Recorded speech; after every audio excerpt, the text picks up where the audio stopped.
Good morning, lovely people of the world. I'm doing rather well this morning. Pleasant.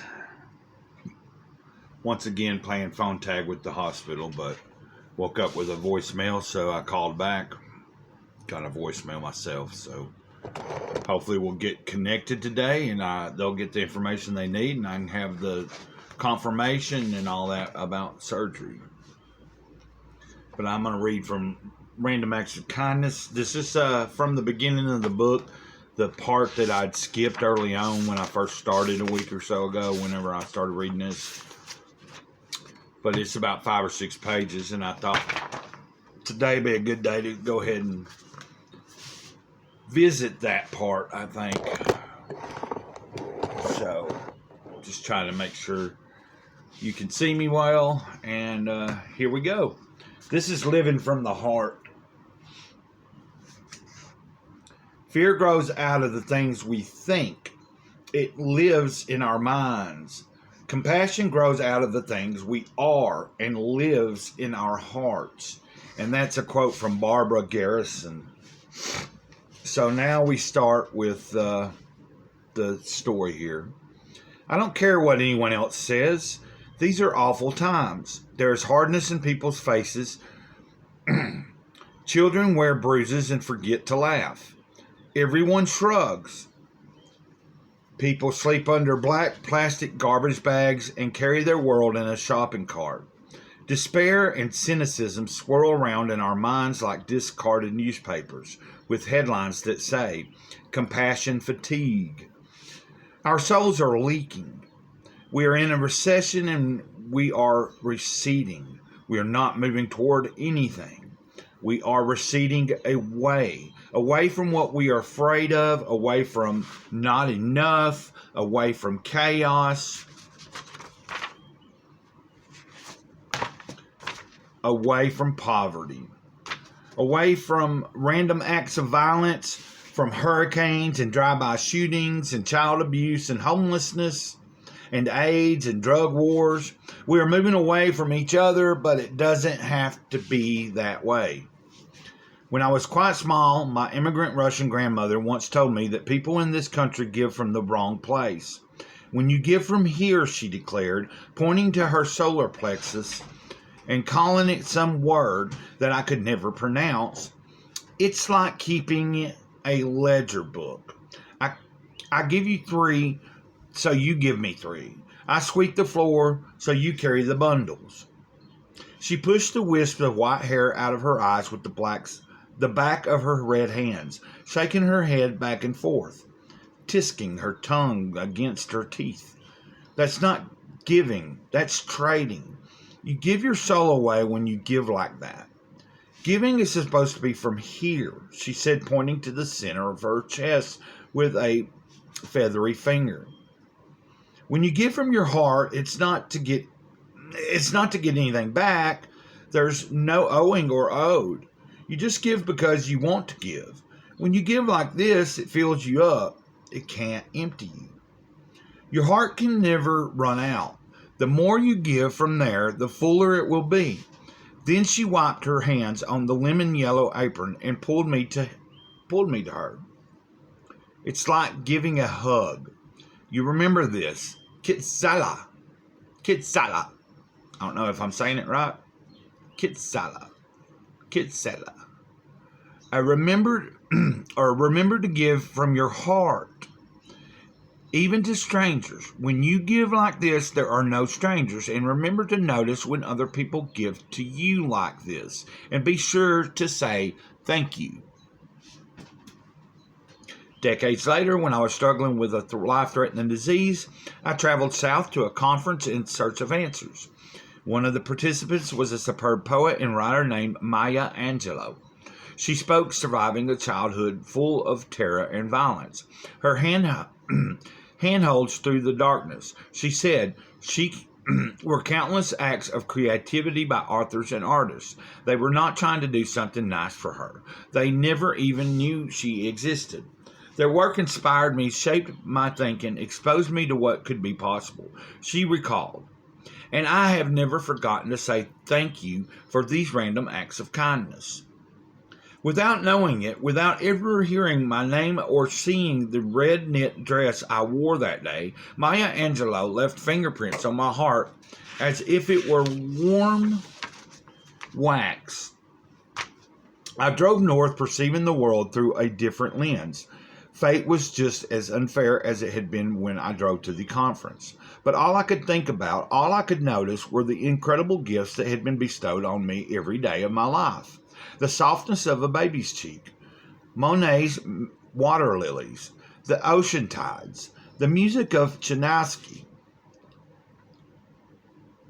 that swirled me around and round my bedroom until I was a sugar plum fairy, the songs of Johnny Mathis that taught me how to love, Mark Twain's writing that taught me how to be brave, Mrs. McLean's garden that taught me about beauty in the back streets of Brooklyn, a book by Natalie Goldberg that taught me how to find the voice inside which was yearning to write. Each exit I passed on the interstate seemed to open another doorway to an embarrassment of riches I had forgotten to notice. The drive down to that conference had been fueled by my desire to get healed, to get love, get friends, get attention. My return trip was just that, a return to the lesson of giving from the heart that my grandmother had offered to me on a quiet morning long ago. A return to remembering that I was connected to the starlit sky, the fiery sun rising, the warm brown earth of Mrs. McLean's garden. If it could blossom every spring, so could I. I remembered that I knew how to be enchanted by a story, dance naked in the early morning, sing at the top of my lungs in a hot shower, and rest easy in sunset silences. On that return trip home, my soul stopped leaking and my healing began. Often in the workshops my husband, Andy, and I teach, we are helping people sort through vast amounts of pain and suffering. They are seeking ways to evolve beyond the crippling events of their histories, searching for ways to crumble the barriers behind which we all sometimes withdraw in defense and isolation. As part of that process for the past 2 years, we have been asking people to acknowledge to the waiting arms of their journals the handholds, the acts of kindness in their lives.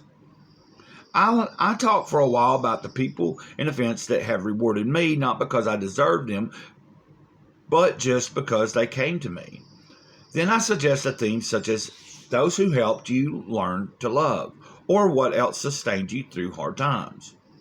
For 20 minutes or so, the madness and brittleness of the world begins to melt as people scrawl names, symbols, moments across the blank pages. Often one weeps. Afterward, as one person shares, another will nod his or her head, remembering a piece of music, a camp counselor, a man in the gas station, and add it to the page. And then I ask people to pivot, to consider the random acts of kindness they have done. The room fills with silence as if it's holding its breath. Someone coughs, paper rustles. I watch in sadness as the clock ticks and people chew nervously on the end of their pencils. One or two people will speak shyly as if they are giving a report to Mrs. Fitzgerald, the Girl Scout leader at the Merit Badge ceremony. I encourage and cajole until one woman admits that once she tied a string to all the bushes on her block, with a pack of lifesavers at the very end, a reward for anyone who was intrepid enough to follow her clue. I don't believe this paralysis is due to compassion fatigue or a deficit of caring. I believe we are trained to notice only deficits, only where we are stuck, only how we are suffering. We are trained to believe that we don't matter and that we cannot make a difference. But we can. In one of our study groups, people secretly raised money to buy a new computer for a member who was yearning to write. He never knew who his benefactors were. In another, people anonymously raised money for a plane ticket to Ireland so that a man in the group could visit his homeland. Giving in this way is as is as effective as an antidepressant. It is salve for wild attacks or loneliness, fear, and despair. It reconfirms that each of us does belong, that we are all interconnected. It's a way of giving unabashedly from your heart without giving yourself away. It is possible to decrease the suffering in the world by adding to the joy. It is possible to add to the light rather than trying to destroy the darkness. Once you begin to acknowledge random acts of kindness, both the ones you have received and the ones you have given, you can no longer believe that what you do does not matter. It is as if you are dancing along a beach, making footprints on the edge where the shoreline meets the sea. No one is applauding. No one even sees your splendid gyrations of joy. You know full well that the tide will come and wash away the marks your dance has left. Still, the dance lives on in your heart, as does the simple, clean delight of being alive. As you are about to leave, you turn to face the shoreline one last time and you notice a small child fitting his feet into your tracks, spinning, giggling. In that moment, you know there is less suffering in the world. You know you do make a difference. In a time when so many people feel unrecognized and unrewarded, when there are so many miserable things that happen to so many wonderful people, there are moments when you must stomp your feet in indignation and make room for the expression of your outrage. But you must also create space in your life for the expression of gratitude. What has sustained your soul? What has inspired you to hold on when all else was pulling you over a cliff? We all are the accumulation of an infinite number of improbable gifts from myriad nameless sources. A warning is in order here, acknowledging the random acts of kindness in your life, be they in nature, works of art, moments of nature, moments of truth, rescue, or redemption, will bind you to them in a certain way. You will enter into an active relationship with them. Though they may not have been addressed directly to you, bringing them into your awareness can create a homeopathic response. The tough shell around your heart will begin to crack ever so slightly, and the circumference of who you are will swell full and ripe, aching to reach. It is time for all of us to risk our significance. It is our hope, as contributors to this book, that you will become part of the lineage, that you will be inspired by what we have breathed into these pages, and most of all, that you will practice random acts of kindness, so that which came to you as seed will be passed on to the next as blossom, that which came to you as blossom will go on to fruit, or as fruit. And that's Donna Markova, PhD, and from Burlington, VT. Is that Vermont? I think it is.